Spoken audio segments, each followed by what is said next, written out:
I used to believe in fairy tales, not the ones with castles and dragons, but the kind where love felt safe, the kind where someone holds your hand through life's storms and never lets go.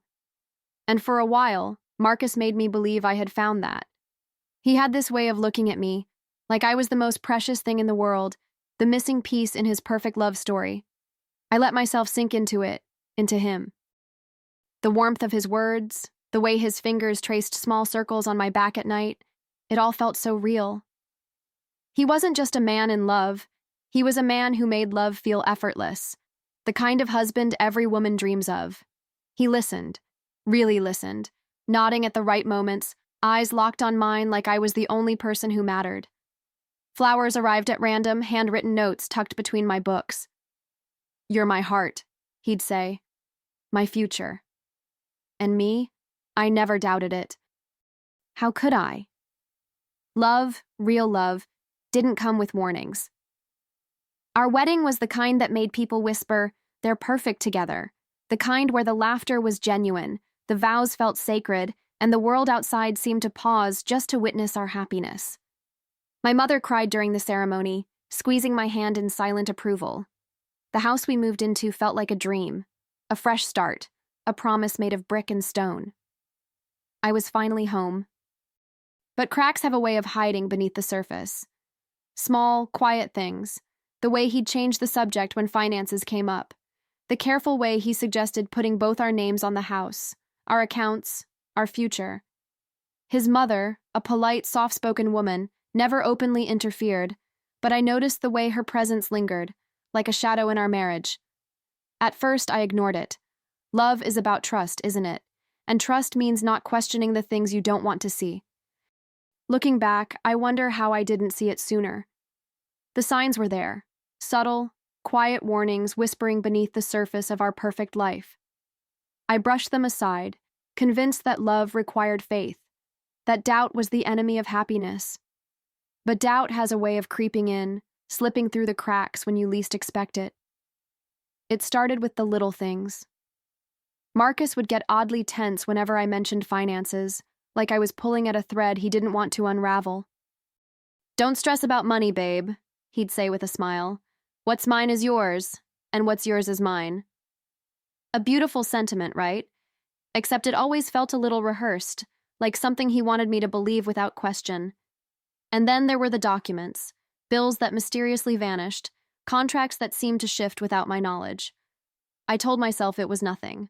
I wanted to believe him. Then there was his mother. She was always there, hovering in the background of our marriage, like an unspoken force neither of us acknowledged. Marcus never said a bad word about her, never complained, never even hinted at tension. But there was something about their relationship that felt off. A devotion that went beyond the normal bonds of a mother and son. At first, I admired it. I thought it was sweet, the way he cared for her, the way he always made sure she had everything she needed. But soon I began to feel it, an invisible presence pressing against me, slowly pushing me out of the picture. I remember the first time I truly noticed it. We were sitting in the living room, a quiet evening, just the two of us. I had brought up a small investment opportunity, something for our future. Before I even finished my sentence, his phone buzzed. He glanced at the screen, and in that instant, I saw it. The slight flicker of tension in his jaw, the way his fingers clenched the phone just a little too tightly. Then he smiled, that same easy, effortless smile he always wore, and excused himself to take the call. "It's just business," I told myself. "Don't be paranoid." But paranoia wasn't the problem. The problem was that I wasn't paranoid enough. The first time I heard him whisper on the phone, I told myself it was nothing. A private conversation, maybe work-related, but it kept happening. Late at night, early in the morning, always in hushed tones. The moment I entered the room, the calls ended. "Just business," he'd say, with that same easy smile, slipping his phone back into his pocket like it was nothing. I wanted to believe him. God, I wanted to believe him. Then came the excuses. Little things at first. Forgotten receipts, missing account statements, explanations that didn't quite add up. I brushed them aside, convincing myself that marriage meant trust. But trust only works when it's real on both sides. I started noticing patterns. The way Marcus would guide conversations away from financial matters, how he'd distract me with affection, laughter, soft kisses against my temple. I mistook it for love. But now I know better. It wasn't love. It was control. And yet, despite the unease creeping into my gut, I stayed. I told myself I was overthinking, that love required patience, that doubts were the product of my own insecurities. After all, we were happy, weren't we? People envied us. We had the perfect house, the perfect life. So why did I feel like an outsider in my own marriage? It wasn't just Marcus. It was her, his mother. She never did anything outright, never said a single cruel word to me. But she didn't have to. She was always there, always watching, always just close enough to remind me that no matter what I thought, I was never really first in his life. I was just part of the plan, a necessary piece in a puzzle I hadn't even realized existed. But I see it now, and soon Marcus will see me too. Not as the woman he thought he could manipulate, not as the fool who would stand by and let him take everything. No, he will see me for what I truly am, the storm he never saw coming. Doubt is a slow poison. It seeps into your mind in whispers, in fleeting moments you try to dismiss. But once it takes hold, it spreads like wildfire. And for me, the moment it truly ignited was the night I found the missing bank statement. I wasn't looking for it. At least that's what I told myself. I had been tidying up, sorting through old paperwork when I noticed the gap. 1 month, completely unaccounted for.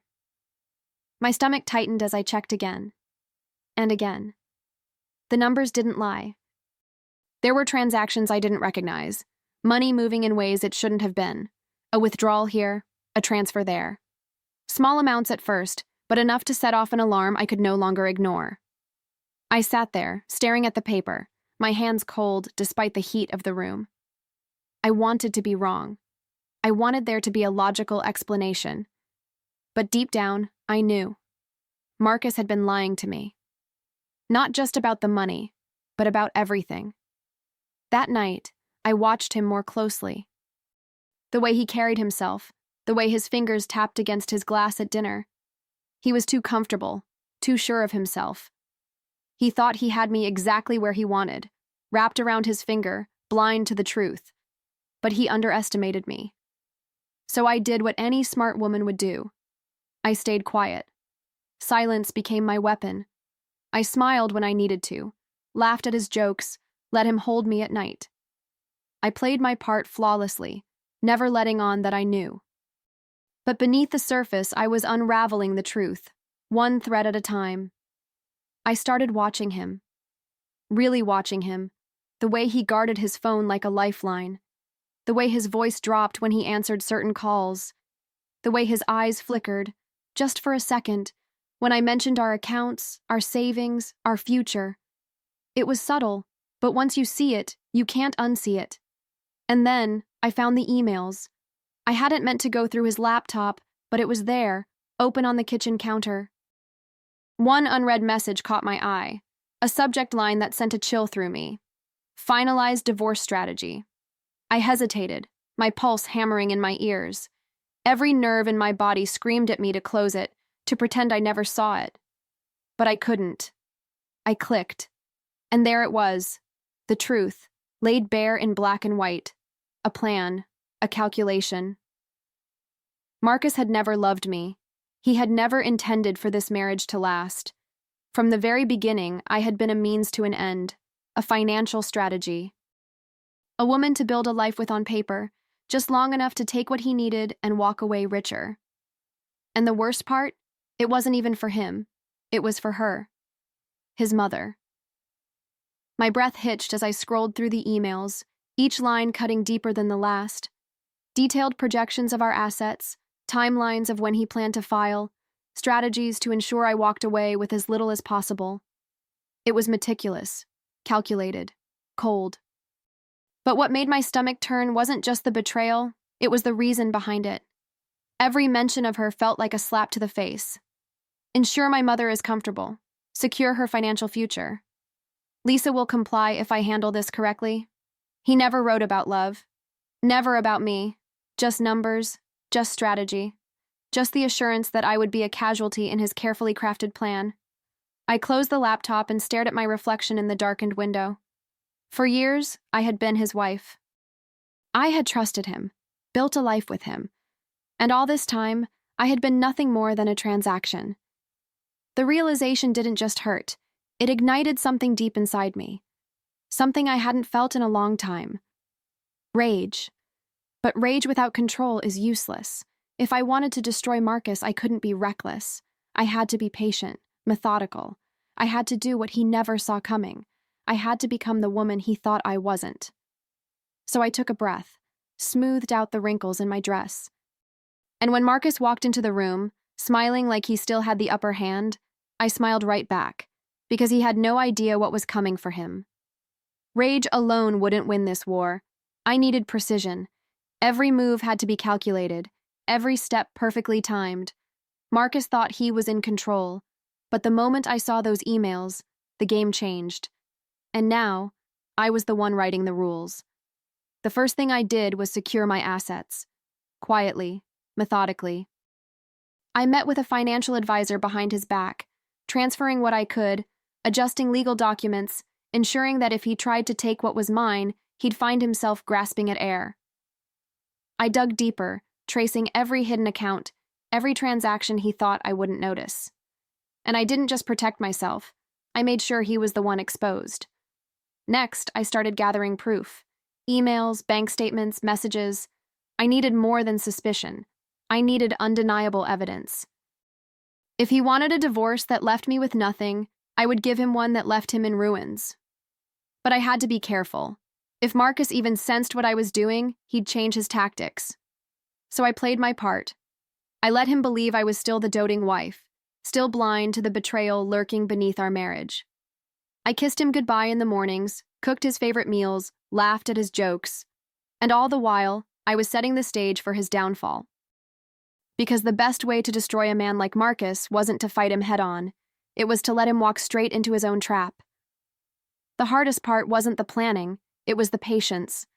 Every instinct in me screamed to confront him, to throw the evidence in his face and watch his mask shatter. But that would be too easy, too fast. Marcus had spent years weaving his lies, and I wanted him to feel every unraveling thread. So I started nudging him, subtly. Just enough to make him feel secure, to push him further into the illusion that everything was going according to his plan. I casually mentioned wanting to simplify our finances, giving him the perfect opportunity to push for more access. I let him think I was leaning on him more, trusting him more. And the more confident he became, the sloppier he got. He started leaving documents out, not realizing I was taking photos of every single one. He made calls in the next room, assuming I wasn't listening. He was so sure of his own brilliance, so sure of my blind devotion, that he never considered the possibility that I was 10 steps ahead. And then, the final piece fell into place. A meeting with his lawyer, one he had no idea I knew about. He had gone in to finalize his strategy, to set things in motion for the moment he would pull the rug out from under me. But what he didn't know was that I had already changed the entire landscape. Marcus wasn't walking into a victory. He was walking into his own destruction. I had spent weeks setting the stage, making sure every piece was exactly where it needed to be. Now, all that was left was to let Marcus make his move, and he did, right on schedule. One evening, he came home unusually cheerful, almost smug. He kissed my cheek, poured himself a drink, and leaned against the counter with the ease of a man who thought he had already won. I watched him sip his whiskey, knowing that inside that glass was a man about to lose everything. "We should talk," he said, casual but firm, "about the future." I nodded, keeping my expression soft, pliant. I had played this role so well that he still believed I was the naive wife who would nod along, who would listen and accept whatever he had to say. He didn't know that while he was busy plotting my downfall, I had been meticulously dismantling his foundation, brick by brick. He sat me down and started his well-rehearsed speech. Something about how these things happen, how people grow apart, how he still cared for me but wanted to be fair. Fair. The word almost made me laugh. He spoke like a man extending kindness, like he was doing me a favor, as if he wasn't about to gut me financially and walk away with everything he had set out to take. I let him finish. Let him bask in his delusion of control. And then I tilted my head, smiled, and slid a folder across the table. Before we move forward, I said gently, I think you should take a look at this. He frowned, glancing down at the folder. Inside were bank records, legal filings, copies of messages, evidence that he had been planning this betrayal from the beginning, and most importantly, proof that I had already outmaneuvered him. Every account he thought was under his control had been secured in my name. Every asset he planned to claim was legally locked away from his reach. And the fraudulent transfers he had made, thinking he could hide them? Well, let's just say the authorities would be very interested. I watched as the color drained from his face. His fingers trembled slightly as he flipped through the pages, his carefully constructed world crumbling with every turn. He looked up at me, eyes wide, searching for something. Panic, anger, fear. But I gave him nothing, because I had already won. For the first time since I met Marcus, he was speechless. His mouth opened, then closed. His fingers twitched against the folder, skimming over the evidence of his own downfall. I could see the calculations spinning behind his eyes, the desperate attempt to find an escape route, a loophole, a way to twist this in his favor. But there was none. I had made sure of that. He swallowed hard, forcing a smile. Lisa, this isn't what it looks like. His voice was calm, but I could hear the tremor beneath it. A man who had never been outplayed, now realizing he had walked straight into a trap. I leaned back in my chair, arms crossed. Really? I asked, tilting my head slightly. Because it looks like you've spent years planning to take everything from me. I let the words settle, let the weight of them press down on him like the walls of a room closing in. He exhaled sharply, shifting in his seat. It was never about taking from you, he tried again, grasping for anything that might salvage his control. I needed security. You have to understand. I laughed, a slow, quiet laugh, the kind that sends a chill down a person's spine. Understand? I repeated, leaning forward now, locking eyes with him. I understand perfectly, Marcus. I understand that every I love you was a script, that every future you painted for me was a carefully crafted illusion, that I was never your partner, I was your investment. His jaw clenched, his carefully curated mask slipping. I had never seen him without it before. Not like this, not exposed, not vulnerable. So tell me, I continued, my voice softer now, almost cruel in its gentleness. How does it feel, knowing you bet everything, and lost? Marcus looked like a man watching his world collapse in slow motion. His fingers clenched the edges of the folder, knuckles white, his entire body rigid. The silence stretched between us, thick, suffocating. I could almost hear the gears grinding in his head, the frantic search for a way out. But there was none. I had stripped him of every advantage, just like he had planned to do to me. Lisa, he tried again, voice lower now, a desperate softness creeping in. I made mistakes. I can admit that, but we don't have to do this. We can work something out. I almost laughed at the audacity. Even now, sitting across from me with his betrayal exposed, he still thought he could negotiate, still thought there was a version of this where he walked away intact. I exhaled slowly, shaking my head. You don't get it, do you? I asked, watching the last vestiges of his arrogance drain away. This isn't about working something out. This is about consequences. You played the long game, Marcus, but so did I. His expression darkened, a flicker of anger beneath the panic. You think you've won? He snapped, his voice sharpening. You think this makes you better than me? I didn't flinch, didn't rise to the bait. Instead, I leaned forward, resting my elbows on the table, my voice quiet but unwavering. I don't need to be better than you. I held his gaze, let him see the steel beneath my calm. I just needed to make sure you never do this to anyone else. His breathing turned uneven. He knew. He knew I had shut every door, burned every bridge. He had nothing left to take, nowhere left to run. And the worst part? The person who had done this to him wasn't some enemy in the shadows. It was me, the woman he had underestimated. I watched him break in real time. The shift from rage to helplessness, the slow realization that the life he had carefully constructed was gone.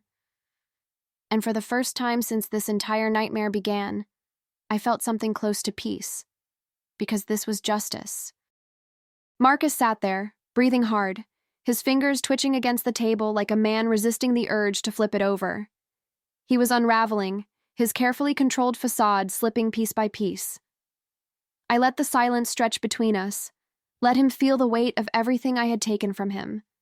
Because that's what this was, a reckoning, a balancing of scales. He exhaled sharply and ran a hand through his hair, his frustration morphing into something colder. "You think you're untouchable now?" he muttered, voice edged with bitterness. "That I'll just walk away and let you ruin me?" I smiled, slow and deliberate. "You won't have a choice." I slid another envelope across the table, this one smaller but infinitely more damning. Inside were copies of his fraudulent transfers, his shady financial dealings, the evidence I had collected so meticulously. It was enough to ensure that if he even thought about retaliation, I had the power to bury him for good. His lips pressed into a thin line as he picked up the envelope, flipping through the pages. I could see the realization sinking in. This wasn't just about money anymore. This was about survival. He had no leverage, no way to twist this to his advantage. He had spent years crafting a plan to destroy me, and now he was the one left with nothing. I leaned back, arms folded. "So here's what's going to happen," I said evenly. "You're going to walk away, quietly. You're not going to fight the divorce. You're not going to contest a damn thing. And in return, I'll let you keep whatever dignity you have left." His jaw clenched so tightly I thought it might shatter. "And if I don't?" I tilted my head slightly. "Then I make sure your mother knows exactly what kind of son she raised." That landed. His face paled, his entire body going still. Because for all his manipulation, for all his schemes, his mother was his Achilles heel. She had been the driving force behind this entire plan. And if she found out he had failed, not just failed, but lost everything, she would never forgive him. I stood up slowly, smoothing out my shirt, my heart steady, my mind clear. "Your move, Marcus." He didn't respond. He didn't need to. The war was over, and I had won. The house felt different after Marcus left. Quieter, lighter. As if the walls themselves had been holding their breath, waiting for him to be gone. I stood in the middle of the living room, staring at the empty space where his presence used to loom, and for the first time in years, I exhaled without fear. I should have felt triumphant. And in some ways I did. I had taken back what was mine, unraveled the life he had so carefully constructed around his deception. He had walked away exactly as I planned, humiliated, powerless, with nothing to his name but regret. I imagined his mother's face when he told her the truth, how her disappointment would crush him more than anything I could have done. But there was something else. A quiet, lingering emptiness beneath the victory. Not sadness, not regret. Just a void. Because while I had won, I had also lost something along the way. Not love. I knew now that love had never truly existed between us. But the version of myself who had once believed in it so completely. I walked over to the mirror in the hallway, studying my own reflection. I looked the same, but I wasn't. The woman staring back at me wasn't the naive, trusting wife who once thought she had found her forever. She was someone else now. Stronger, wiser, but also harder. And maybe that was the price of survival. Days passed, then weeks. I expected some part of me to miss him, to miss the routine, the presence of another body in the house, the illusion of partnership. But I didn't. What I missed, if anything, was the woman I had been before him, the one who believed that love meant safety, that marriage was built on trust. That version of me was gone, and in her place stood someone who had learned the hard way that sometimes love is just another kind of war. I watched the fallout from a distance. Marcus tried to fight at first, reaching out under the pretense of wanting closure, of hoping we could part amicably. But I knew better. It wasn't closure he wanted, it was control. He was desperate to reclaim even the smallest shred of power. He tried guilt. He tried anger. He even tried pity.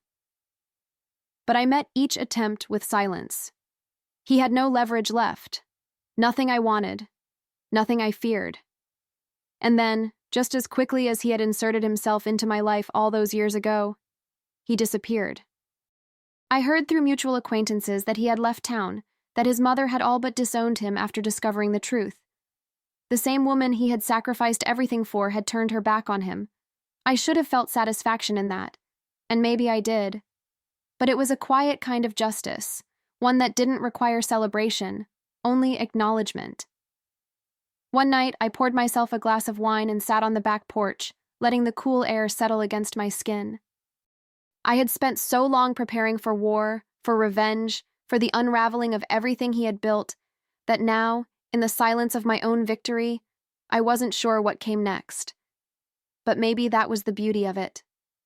For the first time in years, my future was mine again. The morning after Marcus disappeared from my life for good, I stood by the window with my coffee, watching the world move on as if nothing had happened. And in a way, nothing had, at least not to anyone else.